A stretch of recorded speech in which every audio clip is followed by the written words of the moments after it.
안녕하세요. 정시훈입니다. 오늘은 인터프리터빌리티 강의 8번째 시간이고요. 지난번 강의에서 리니어 모델, 이제 모노토니시티를 기반으로 한 리니어 모델에 대한 인터프리터빌리티를 했는데, 리니어 모델의 장단점도 봤지만, 사실 리니어 모델로 설명할 수 없는 부분들이 굉장히 많아요. 그래서 이번에는 리니어 모델 중에서도 이제 우리가 이제 스파르스 리니어 모델이라고 그래가지고, 이게 그 피처가 여러 개 있는 거를 갖다가 이제 집어넣게 되면은 리니어 모델로 설명하기가 쉬워지지 않거든요. 그래서 이거를 이제 어떻게 하면 줄여줄 수 있을까? 뭐 이런 거에 대한 것들이 어떤 방식으로 가능해지는지, 어떻게 하면 피처를 적절하게 줄일 수 있는지, 뭐 여기에 이제 초점을 맞춰가지고 말씀을 드리도록 하겠습니다.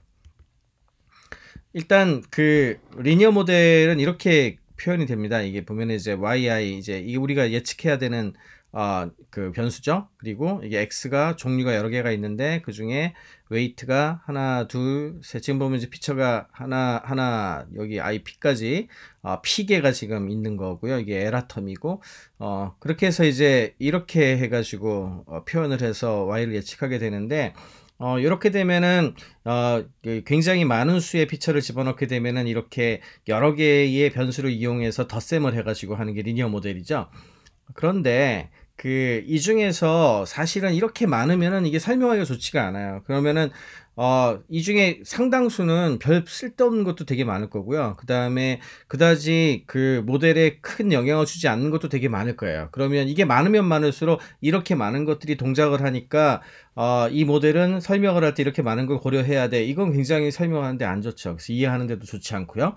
그래서 이거를 어떻게 적절하게 줄일까? 이게 이제 스파르스 리니어 모델 피처가 많은 거를 적절하게 줄이는 방법에 대한 부분이 되겠습니다.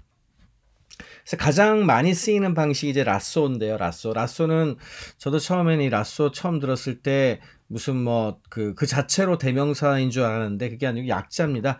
리스트 앱솔루트 슈링키지 앤 셀렉션 오퍼레이터라고 해가지고 리스트는 최소란 뜻이고 앱솔루트 슈링키지는 뭐냐면 그 피처를 줄이는 방법을 얘기하는 건데 그 줄일 때 앱솔루트 밸류를 쓰거든요. 절대값을 씁니다. 이 절대값이 소위 얘기하는 L1 노멀라이제이션이라고 부르는데 그걸 쓰고 그래서 그걸 이용해서 오퍼레이터를 선택한다. 그래서 라쏘고요.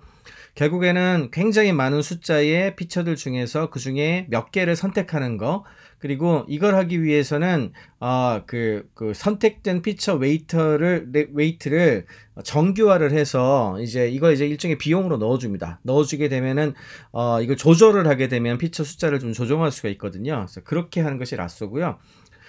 제가 수식으로 설명하는 거를 최대한 이 강의 그 시리즈를 하면서 지양을 하려고 하는데, 그래도 이거는 수식을 또 안 할 수가 없어서 약간만 하자면, 사실 리니어 리그레션 그 선형 모델 같은 경우에는 기본적으로는 이렇게 실제값에서 이 추정한 값을 뺀 값에 그 절대값을 쭉 더해가지고 n분의 1 한 값 이게 이제 소위 에러잖아요.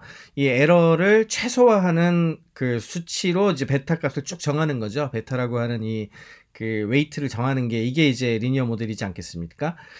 아무래도 이게 많으면 많을수록 숫자가 많으면 많을수록 더 정확하게 이 숫자를 줄일 수 있을 거라고 생각을 하게 되는데 이거를 이 숫자를 줄이기 위한 텀을 넣기 위해서는 라쏘를 하기 위해서는 이렇게 바꿉니다. 이게 좀 보면은 바뀐 점이 뭐냐면 이건 그대로죠. 원래 값에다가 우리가 예측값 한 거에 빼서 스퀘어하고 전부 더해서 n분의 1 이거는 뭐 그대로인데 여기가 이게 더해졌죠. 이게 이거를 뭐라고 부르냐면은 요거를 에런 노멀라이제이션의 피처 벡터라고 부릅니다. 이게 사실은 람다라고 하는 값이 있고 그 다음에 이게 절대값이잖아요. 절대값을 집어넣음으로 인해 가지고 이게 결국에는 베타 수가 늘어나면 늘어날수록 이게 부담이 되거든요. 왜냐하면 여기 에러 자체가 커졌으니까 이게 적으면 적을수록 좋죠. 이게 다르게 얘기를 하자면 피처 수를 줄이도록 만드는 에러 텀이 됐기 때문에 얘가 가능하면 적은 수의 피처를 써라. 적은 수의 피처만을 가지고서 설명해라. 이렇게 이제 압박을 하는 거죠. 그래서 이거를 에런 놈이라고 부르고요. 피처 벡터 에런 놈이라고 부르고요. 여기에 이 람다라고 하는 숫자가 사실은 이 레귤라이제이션을 하는 정교화를 하는 그 강도죠. 이게 크면 클수록 숫자가 커지니까 더 강력하게 그 피처를 줄이려고 할 거고, 이 숫자가 작으면 작을수록 뭐 그렇게 많이 안 줄여도 돼, 이렇게 되는 거겠죠. 예, 이렇게 해서 이 텀을 집어넣음으로 인해서 너무 많은 숫자의 피처를 적절하게 줄이는 그런 역할을 하게 됩니다. 그래서 이건 뭐 그 사례인데요. 지난 강의에서도 설명했었던 자전거 렌탈하는 데이터셋 같은 경우에 기본적으로 우리 파라메타가 12개가 있었거든요. 그러니까 피처가 12개이고 그걸 가지고서 전부 피팅을 해보면은 뭐 웨이트가 어떤 거는 마이너스 1500 가까이 있는 것도 있고 어떤 거는 뭐 0.1, 0.5 이런 것도 있고 막 이렇게 굉장히 많이 있는 거죠. 그래서 아까 로그 람다를 취했는데, 람다의 로그를 취했는데, 하나의 1일 때는 12개, 2일 때 10이겠죠. 그러니까 10일 때도 12개, 뭐 3일 때도 12개였는데 점점 수치가 변해서 4일 때 10이 되고 5일 땐 8이 되고 6일 때 4가 되고 7일 때 2가 됐습니다. 그래서 어떻게 보면은 이게 그 벌을 주는 거잖아요. 에러를 쭉 넣어가지고 페널티를 주는 건데, 페널티 숫자가 커지면 커질수록 결국에는 모델에서 사용할 수 있는 피처의 수가 이렇게 점점 줄어들어서 적어지는 거고, 적어지면 적어질수록 설명하기가 좋아지니까 모델의 설명력은 숫자가 적어질수록 좋아진다. 그래서 람다가 커지면 설명력은 좋아진다라고 할 수 있죠.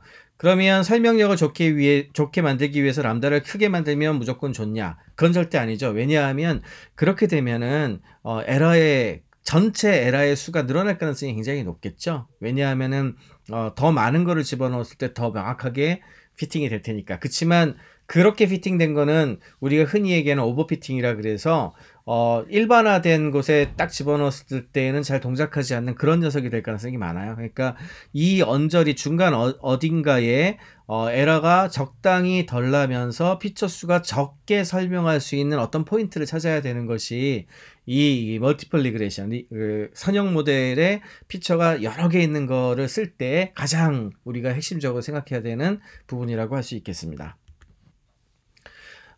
그래서 이제 리니어 모델에는 이렇게 그 피처를 많이 넣을수록 좋은 거기 때문에 우리가 알고 있는 파라미터를 다 넣어가지고 그 숫자를 맞춰보려고 노력을 하면 결국엔 다 알 수가 있게 되겠지만, 너무 많으면 안 되니까 이렇게 줄이는 방법으로 라소처럼 자동화해서 나름 그 람다 값을 정해가지고 하는 방법이 있겠지만, 다른 방법도 있습니다. 크게 그 프리프로세싱 들어가기 전에 그 모델을 학습하기 전에 처리하는 방법과 모델을 학습하면서 단계별로 하는 스텝와이즈 메서드로 크게 둘로 나눠가지고 이야기를 하는데요. 프리프로세싱은 제일 흔하게 하는 거는 아무래도 그 전문가가 여기 파라미터의 종류를 보고서 이러한 거는 그렇게 중요한 거 아니니까 버려, 이거는 선택해, 이렇게 해버리면 좀 낫겠죠. 그래서 매뉴얼 셀렉션을 하는 방법으로 하는 것이 좋은 방법이 되겠고요. 그 다음에 두 번째는 유니베리에이트 셀렉션은 그 변수를 하나만 쓰는 방식인데, 변수를 하나만 쓰게 할 때에는 한 변수 중심으로 해가지고 모든 걸 다시 계산해야 돼요. 그래서 이때는 R-스퀘어로 표현하는 코릴레이션 코에피션트라는 걸 쓰는데, 이거는 뭐 통계 쪽에 보시면은 굉장히 많이 나오는 거고요. 하나의 피처하고 우리가 목적으로 하는 타겟하고 사이에 얼마나 연관성이 있는가, 그걸 수치화를 하는 거고, 이거의 단점은 이제 이 각각의 피처 하나하나별로 계산을 해야 되니까 그거 하나만 고려할 수 있다는 게 단점이고, 그리고 또 그렇다 할지라도 이거 각각 또 계산해 볼 수도 있는데, 또 한 가지 문제는 일부 피처들은 그 다른 피처들이 꼭 있어야지만 계산이 나오는 그 코릴레이션 수치가 나오는 것들이 있습니다. 뭐 독립적이지 않다라든지 뭐 이런 경우에, 그런 경우에는 그런 피처들은 고려해 넣을 수가 없기 때문에 이걸로 할 수가 없는 단점이 있죠. 뭐 그렇지만 뭐 나름 그 심플하게 만들어 가지고 선택을 한다라고 했을 때는 연관성 수치가 높은 거 중심으로 선택하겠어, 이렇게 하는 것도 흔히 하는 방법이기도 합니다. 두 번째는 단계별로 하는 방법인데요. 포워드 셀렉션하고 백워드 셀렉션 크게 두 가지가 있는데, 뭐 포워드 셀렉션은 일단 하나의 피처를 가지고서 하나의 그 변수를 가지고서 리니어 모델을 피팅을 해요. 그 다음에 그 각각마다 다 아까 전에 12개 같으면 12개 하나하나별로 다 피팅을 했겠죠.